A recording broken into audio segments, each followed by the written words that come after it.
YCP పాలనలో తిరుమల లడ్డూ తయారీలో కల్తీ జరిగినట్లు సిట్ ధృవీకరించిందని ఆప్కాబ్ చైర్మన్ గన్ని వీరాంజనేయులు తెలిపారు. వైసీపీ పాలనలో 60 లక్షల కిలోలు కల్తీ నెయ్యితో లడ్డూ ప్రసాదాలు తయారయ్యాయని ఆగ్రహం వ్యక్తం చేశారు. ఈ వ్యవహారంలో నిందితులను కఠినంగా శిక్షించాలని డిమాండ్ చేశారు.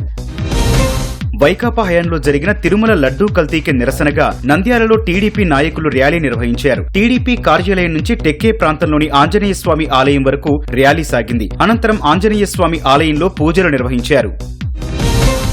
శ్రీవారి లడ్డూ ప్రసాదంలో కల్తీ నెయ్యి వాడకం వాస్తవమేనని సిట్ నివేదిక స్పష్టమైందని శ్రీకాకుళం ఎమ్మెల్యే గొండి శంకర్ తెలిపారు. హిందువుల మనోభావాలను దెబ్బతీసేలా ప్రవర్తించిన వైసీపీ నేతలను శిక్షించాలని డిమాండ్ చేశారు. తల్లి పాలు కూడా కల్తీ చేసే దుర్మార్గులు వైసీపీ నాయకులని మండిపడ్డారు.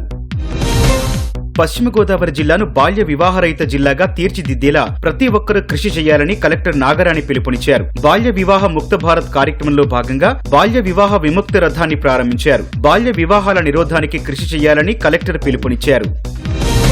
పశ్చిమ గోదావరి జిల్లా తణుకు జిల్లా కేంద్ర ఆసుపత్రిలో రక్తనిధి కేంద్రం, ఫిజియోథెరపీ, హీమోఫీలియా వైద్య విభాగాలను ప్రారంభించారు. రాబోయే రోజుల్లో ఆసుపత్రిని మరింత అభివృద్ధి చేస్తామని స్థానిక ఎమ్మెల్యే ఆరిమిల్లి రాధాకృష్ణ జిల్లా జాయింట్ కలెక్టర్ తెలిపారు.